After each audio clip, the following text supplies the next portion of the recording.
ট্রেনে ওঠার জন্য অনেকে যারা ইতিমধ্যে চলে এসেছে, যদিও রেলওয়ে কর্তৃপক্ষ তাদেরকে একটি খুদে বার্তা মুঠোফোনে পাঠিয়েছে যে 6:30টার পরে যে সিল্ক সিটি এক্সপ্রেস সেটি রাজশাহীর উদ্দেশ্যে ছেড়ে যাবে।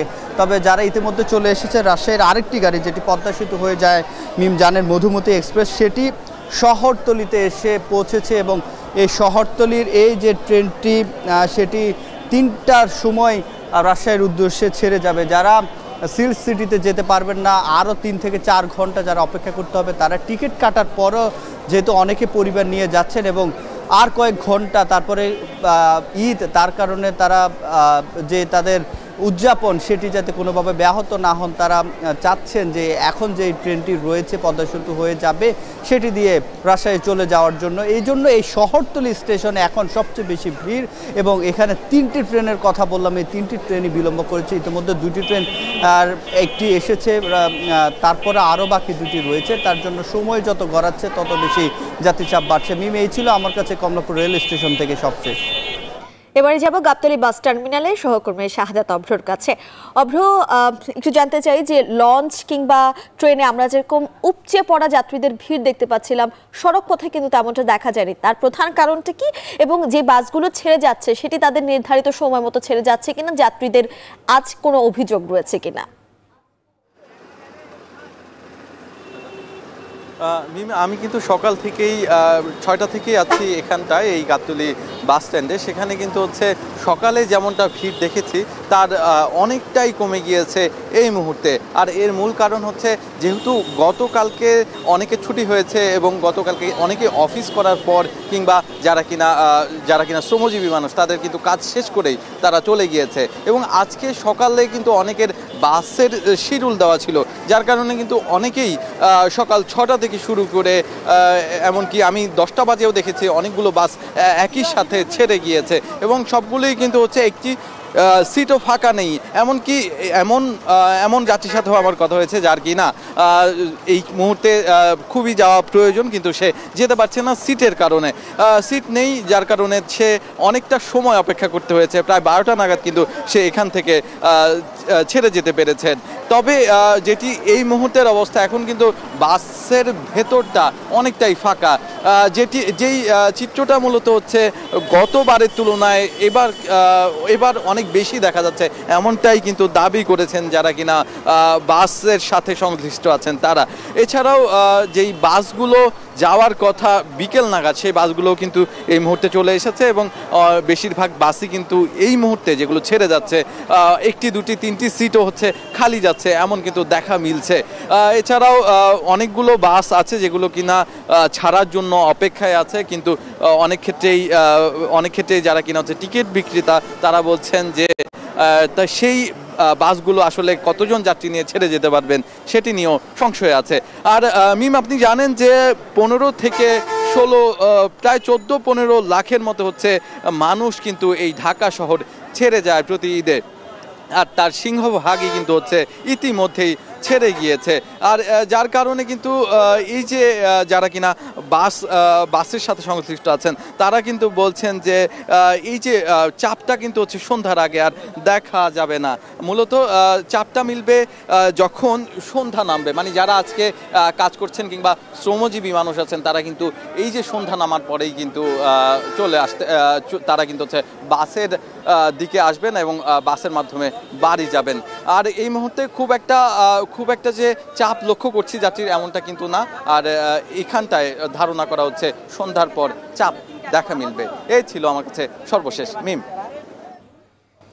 কমলাপুর রেল স্টেশন এবং গাবতলী বাস টার্মিনাল থেকে আমাদের সহকর্মী সিফাত শাহরিয়ার ও শাহাদাত অভ্র জানাচ্ছিলেন বাড়ি ফেরা মানুষের খবরাখবর। সড়কপথে মানুষের বাড়ি ফেরার আরও খবর মিম আমরা দর্শক যারা রয়েছেন তাদেরকে এই মুহূর্তে জানাতে চাই। এই মুহূর্তে আমরা চলে যেতে চাই ময়মনসিংহে ঘরমুখী মানুষের চাপ এর খবর জানাতে আমাদের সঙ্গে যুক্ত হবেন সহকর্মী হারুনুর রশিদ।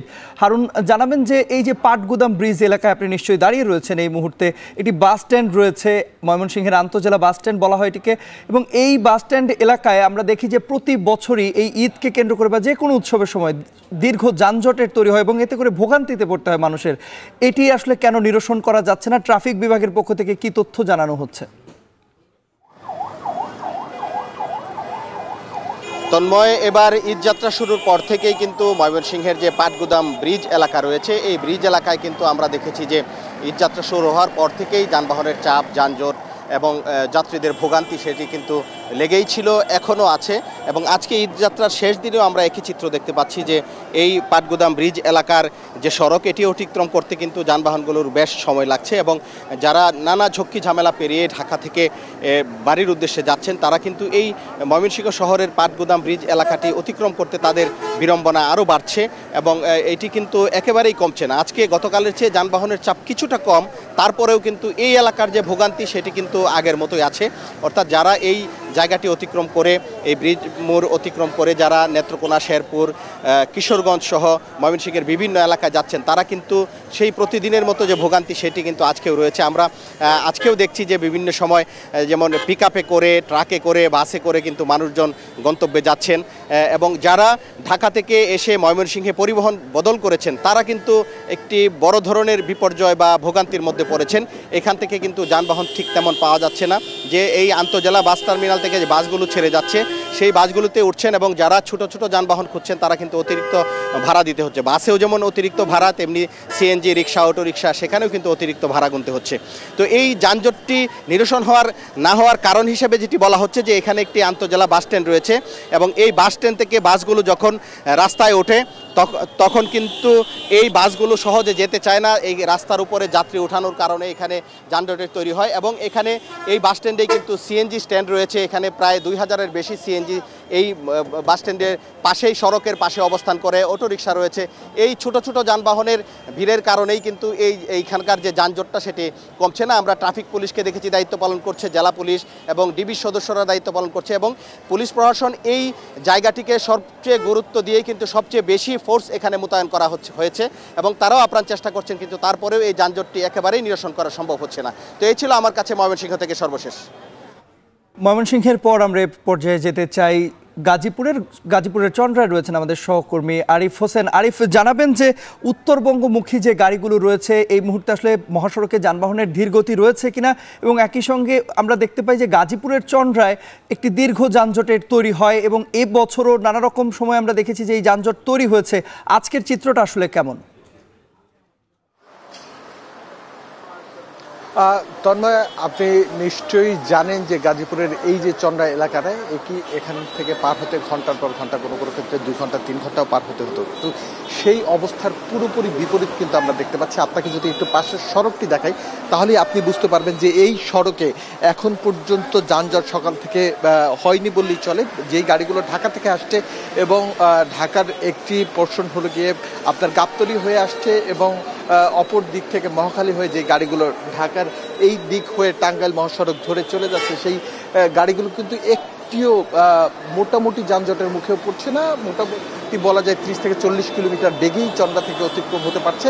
2-1টি গাড়ি যেগুলো দাঁড়িয়ে থাকছে সেগুলোই সংকটের বিষয়। এছাড়া সবচেয়ে বড় একটি সংকট এখানে দেখা দিয়েছে নিম্নবিত্ত এবং মধ্যবিত্ত যে যাত্রী রয়েছেন যারা উত্তরবঙ্গে যাচ্ছেন তারা কিন্তু যে বাসের ভাড়ার সাথে তারা সংকলন করে উঠতে পারছে না। কারণ তারা অভিযোগ করছেন যেই স্বাভাবিক সময়ে অথবা অন্যান্য বছরে ঈদযাত্রার সময় যে ভাড়া ছিল তার থেকে 2 গুণ অথবা 3 গুণ ভাড়া চাচ্ছে, যার জন্য স্বভাবতই অনেকে ট্রাকে করে বাড়ি ফেরার একটি চেষ্টা করছেন।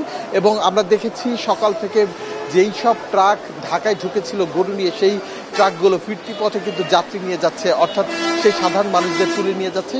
সেখানে যেমন আমরা নারী, পুরুষ এবং শিশুদেরও দেখেছি যে ট্রাকের উপরে উঠে তারা গন্তব্যের দিকে যাচ্ছে। অপরদিকে আমরা কিছু কিছু হাইওয়ে পুলিশকে দেখেছি তারা যথেষ্ট চেষ্টা করছে যাতে এই যে চন্দ্রায় যাতে কোনো ধরনের যানজট না হয় সে বিষয়ে সতর্ক রয়েছেন পুলিশ। এবং এছাড়া অন্যান্য যেসব আইনশৃঙ্খলা রক্ষাকারী বাহিনী রয়েছেন তারা দিক নির্দেশনা দিয়েছেন যাত্রাপথে যাতে অন্যের খাবার থেকে শুরু করে পাশে যারা বসে থাকেন তাদের কারো কোনো ধরনের খাদ্য যাতে কেউ গ্রহণ না করেন এবং সচেতনভাবে বাড়ি পৌঁছান। দ্রুত তাড়াহুড়া করতে গিয়ে কোনো ঝুঁকিপূর্ণ যানবাহনের উপরে উঠে যাতে তারা ঝুঁকির মুখে না পড়েন সেই বিষয়গুলো সতর্ক থাকতে বলা হয়েছে। এখন পর্যন্ত চন্দ্রা এলাকায়, পুরো এলাকায় ঘুরে আমরা দেখেছি কোথাও কোনো যানজটের চিত্র নেই, সবাই নিরাপদেই বাড়ি ফিরছেন। এই ছিল আমার কাছে সর্বশেষ। হাজারো প্রতিকূলতার মাঝে বিশ্বের সর্বাধুনিক প্রযুক্তি আর আন্তরিক সেবা নিয়ে আমরা তৈরি। BRB Hospitals Limited.